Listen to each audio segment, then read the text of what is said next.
بعد أن صارت آلة الزمن في حوزتنا، ما رأيكم أن نعود بها إلى أول مباراة في كرة السلة؟ نستطيع أن نقوم بعمل أفضل كالذهاب إلى أول حفل موسيقي. لم لا نعود إلى حيث نمنع مهران من تغيير مورثات أبي؟ نعم، إذا أعدنا أبي مرة ثانية فسيكون رائعا. هل يمكننا هذا؟ تعالوا نسأل الخبير. سنحاول ذلك. لا أستطيع فهم عملك يا دكتور مهران، فقد استولى الإخوة على آلة الزمن وأنت لا تفعل شيئا حيال ذلك. ألا تريد استعادتها؟ لا داعي للقلق، فقد فعلت كل ما أحتاج إليه. انظروا، وضعت فيها آلة تدمير ذاتي. عندما يشغلها أولئك الحمقى المتخلفون فإنها سترسلهم إلى زمن سحيق. تخيلوا هذا، سيقذف بقروش البر في الزمان إلى أقدم عصر عرفته الأرض، إلى عصر لا يعرفون عنه شيئا. سيشعرون بالضياع التام، وريثما يدركون المكان الذي هم فيه وخطورة البقاء في ذلك المكان. ستنفجر قنبلة زرعتها في آلة الزمن التلج. هذه القنبلة ستنهي أحلامهم المثيرة للأعصاب وتحبسهم في الزمن، وكل ما علينا فعله أن نراقب.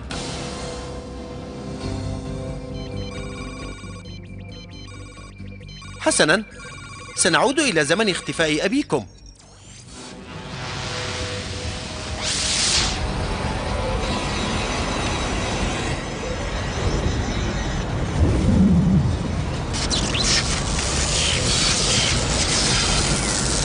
ما رأيكم في هذا؟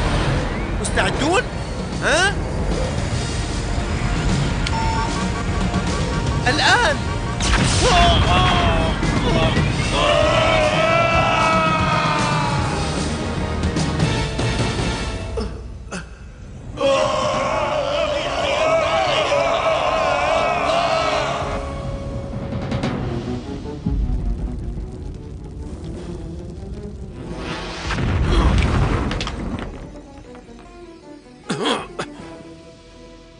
هذا المكان مرعب.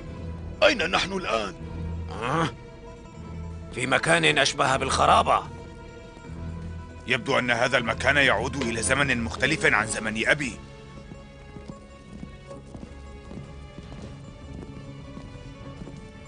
أظن أن هذا المكان هو عصر الانشطار. لكن هذا المكان مدمر. ترى ما الذي حدث؟ ربما دمرته الحرب. هناك ضيوف يا شباب، احذروا. قروش آلية.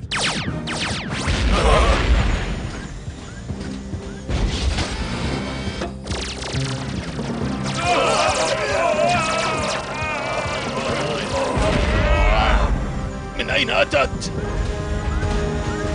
هذا ما كان ينقصنا، قروش ضخمة مسلحة. هيا يا شباب، حان الوقت لضربهم بالأقدام. هجوم القرش!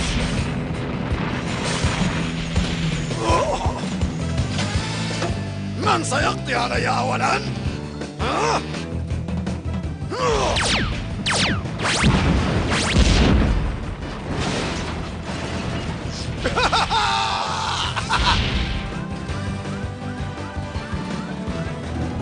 سترون الآن.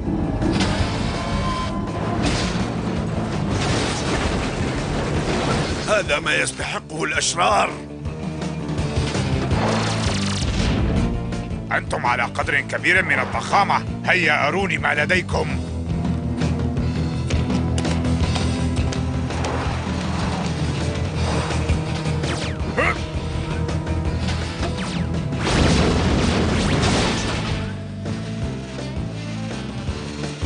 هاي، أخبروني أيها الأعداء، أهذا كل ما تستطيعونه؟ أحسن، أنت رائع يا نجم.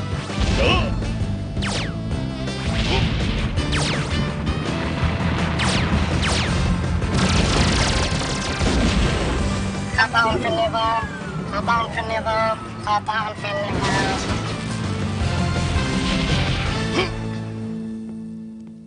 هذه القروش الآلية غبية. قضيت على 5 منهم، تساقطوا كالذباب. انظروا، ما هذا؟ لقد عادوا من جديد. أعدادهم كبيرة جدا. هيا بنا إلى آلة الزمن.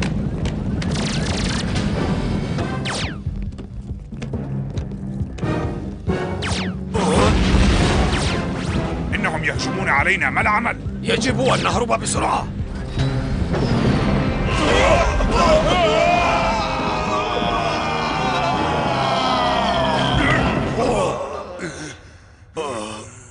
هاي، أين نحن الآن؟ أنا أعلم، نحن في نفق مظلم. من هناك؟ لا أريد أن يتحرك أحد. أخبروني من أنتم وماذا تريدون؟ ألا تعلم يا صديقي؟ نحن قروش البر التي تخترق الأرض.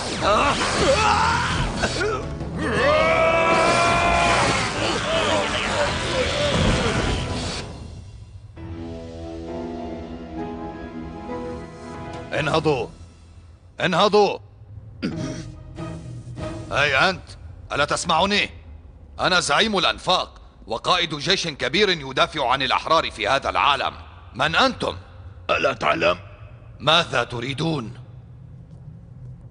لن أترككم قبل أن أعلم إن كنتم أصدقاء أم أعداء، وعندئذ أتخذ قراري. تتخذ قرارك؟ اسمع يا هذا، إن رجالي لا يميلون في العادة إلى القتل قبل طرح الأسئلة، على خلاف الطريقة التي يتبعها الدكتور مهران والمخلوقات الموالية له. هل تعني بالدكتور مهران ذلك الرجل المجنون الذي يعبث بالمورثات؟ وهل تعرف مهران أيضا؟ أجل، فقد حولنا ذلك الرجل المجنون إلى أسماك قرش برية كما ترى، ولذلك نحن نحاربه الآن. قروش برية؟ أنتم الأبطال الخارقون الذين تسعون لتحرير الجنس البشري من مهران.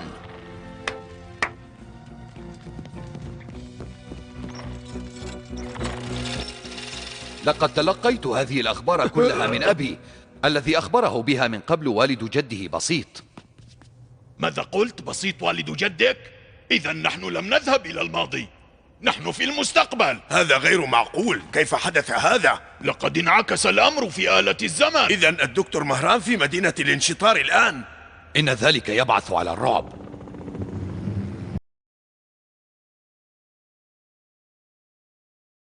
شيء.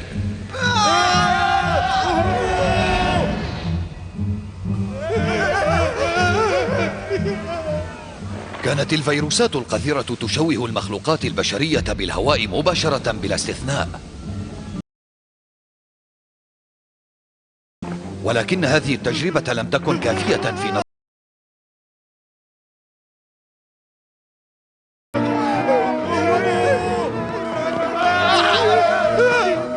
ولذلك نشر فيروسه في أرجاء الكوكب كله. أراد مهران أن يحول سكان الأرض جميعا إلى مخلوقات مشوهة.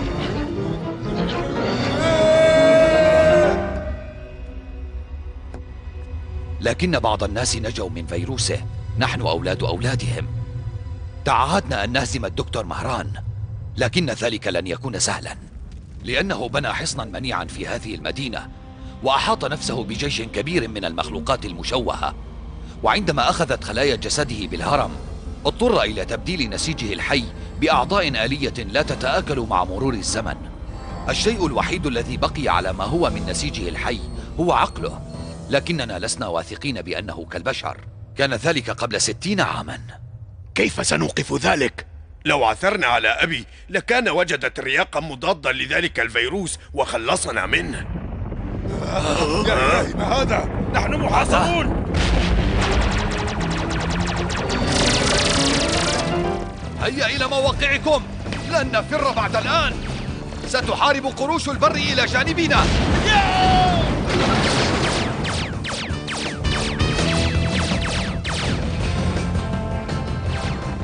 لقد صرنا الآن محاصرين تماما.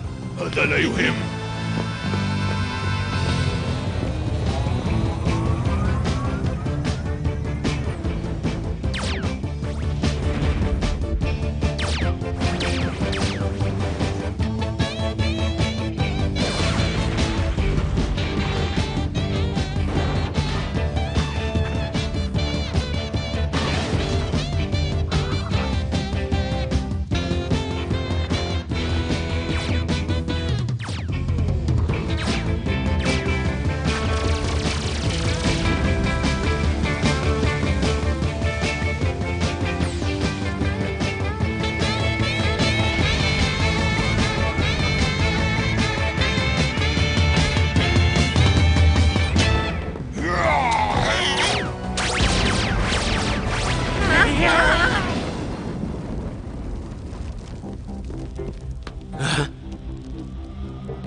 لديك فكرة يا كرم؟ ليس لدي ما أفكر فيه سوى الهجوم. هجوم القرش!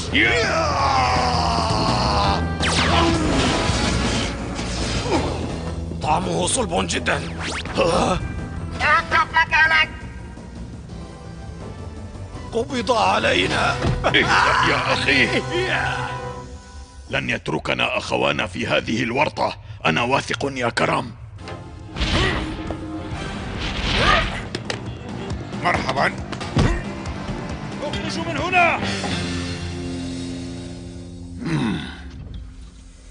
أخيرا حان الوقت لوضع حد لهذه اللعبة القذرة. لن نذعن لك بعد الآن يا مهران. لا، بل ستذعنون راغبين. أهلا بأعداء المحببين قروش البر. أين كنتم؟ هذا هو مكانكم الذي يليق بكم. نحن نعرف المكان الذي يليق بنا. نعم، تعجبني شجاعتكم. انظروا، هذا هو أفضل اختراعاتي. لم أتوقع أن أرى هذا. إنه قادر على تحويل الأعضاء إلى موادها الأولية. هل تريد منا أن نفككهم سيدي؟ لا، لدي طريقة جيدة لا يتخيلها العقل للتخلص منهم. أما الآن فإن الوقت صار مناسبا للتخلص من زعيم الأنفاق وجيشه المزعج قبل أن يستفحل خطرهم. سيكون ذلك أمرا ممتعا. أبعدهم عني. إذا حاولوا الهرب مرة أخرى فافعل بهم ما تشاء.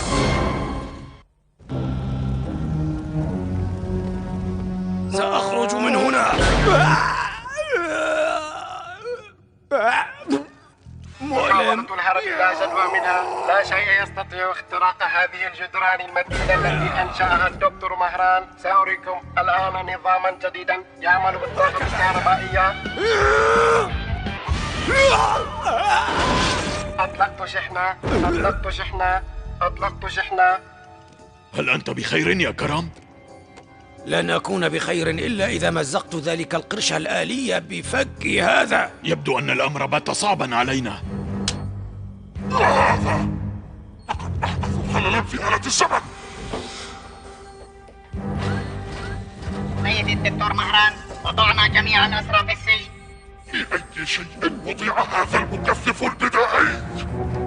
دكتور، اهرب عن وجهي. سأستغرق وقتا طويلا. اذهب وأطلق الزواحف العملاقة من مصنع الصواريخ. لكن افعل ذلك أيها المعتوه الأبله. لا تقف أمامي هكذا. هيا. حاضر يا سيدي. أنتم ستعملون هنا. أنتم ستبنون مركبات فضائية عابرة للمجرات. يغلب على ظني أنه يفعل ذلك حتى يخترق مورثات غزاة الفضاء. إن هذه الأقزام التي تحمل قرون استشعار أمرها غريب جدا. قرش رديء حقا.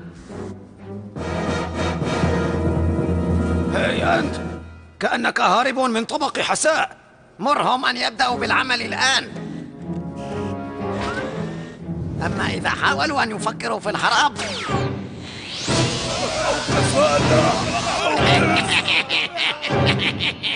لقد فهمنا ماذا تريد. أنتم تعملون بسرعة. هذا أمر جيد بالقياس إلى غيركم.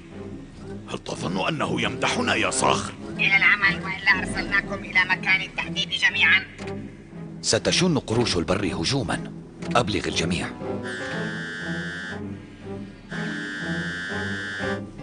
أشعة قوية، لما لا نستخدمها؟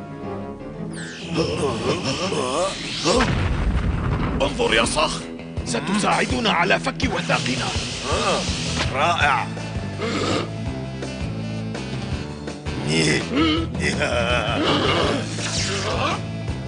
إنه وقت الطعام. إنه لذيذ جدا، لكنني لا أزال جائعا. توقف، هذه فوضى.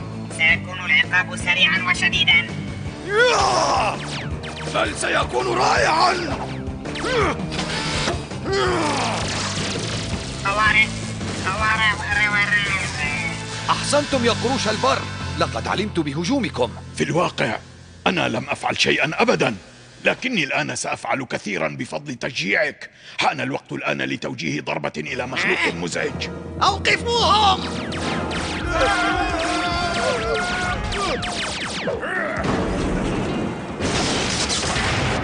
ما رأيك بهذه الضربة؟ رائعة جدا. دعوني أنفذ مهمة سحب البساط.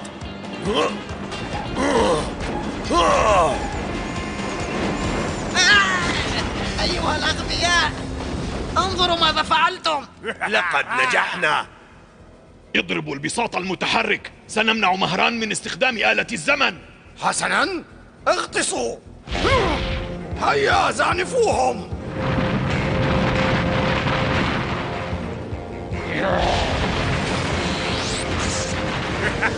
هكذا.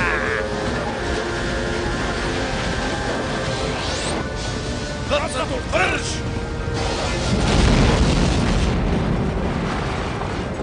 وداعا أيها الأغبياء. إنها متاهة. كيف سنصل إلى مقر الدكتور مهران؟ لا تخشوا شيئا، فأنا أعرف هذه الخرابة جيدا. عودوا إلى رجالنا وأخبروهم أن الثورة قد بدأت. اتبعوني يا قروش البر.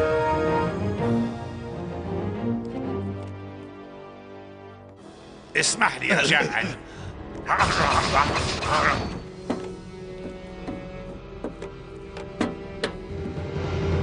هذا ممتاز.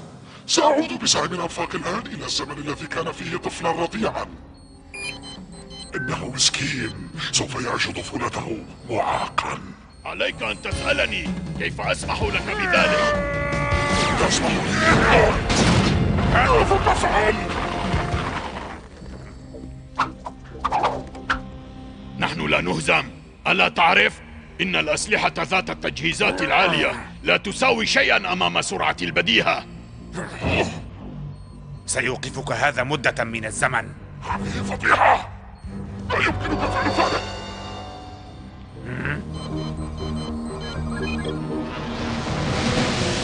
يمكننا أن نذهب الآن يا زعيم. سنجد أبانا، نعدك بذلك. إن كان هناك من يستطيع صنع ترياق مضاد للفيروس فهو أبي. بعد أن عرفنا ما سيفعله مهران في المستقبل سنحبط خطته. أنا أثق بكم. هيا بنا.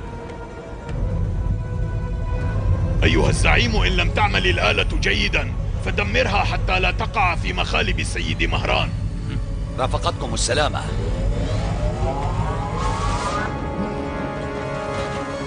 سأسحق قروش البر تلك. ماذا؟ ما هذا الصوت؟ إنه قادم من هنا. ابعد عني، دعني أنظر. ماذا؟ قنبلة. قنبلة؟ قنبلة التي زرعتها في آلة الزمن قبل سنوات. يجب أن أهرب.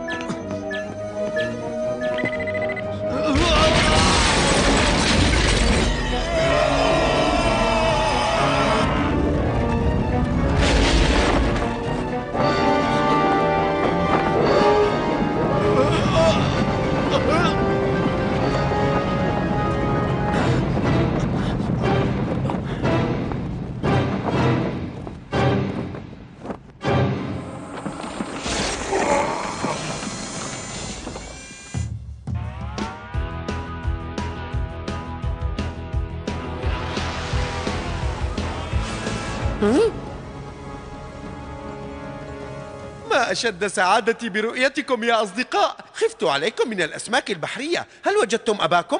لا، فقد كانت رحلتنا إلى المستقبل. إلى المستقبل؟ نعم، كانت رحلة غريبة عجيبة. وما الشيء الغريب في المستقبل؟ إنه مهران ومن غيره. شاهدنا ابن حفيدك مع جيش كبير يقاتلون ذلك القذر الآلي وحده. شاهدتم ابن حفيدي حقا؟ هذا غريب. لن يصمد يا بسيط، علينا أن نساعده. علمنا بأن هناك مناعة طبيعية ضد فيروس مهران الخارق. إنها في حوزتك. يستطيع أبي أن يصنع ترياقا معها، لكن ليس أمامنا كثير من الوقت. يجب أن نعثر عليه.